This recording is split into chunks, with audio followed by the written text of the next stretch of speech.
For today's vlog, ito, nasa, kami,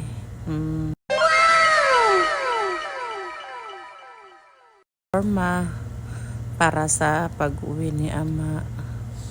Ayan, sale kasi ngayon, kasi National Day. Kaya, maraming sale. Pero, tanging pinunta lang namin talaga dito, korma.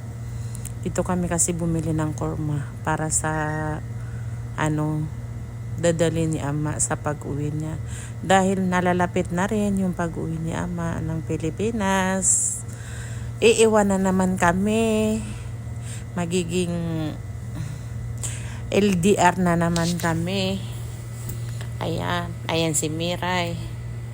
Tapos umiikot-ikot kami kasi naghahanap kami ng sinilas ng asawa namin dahil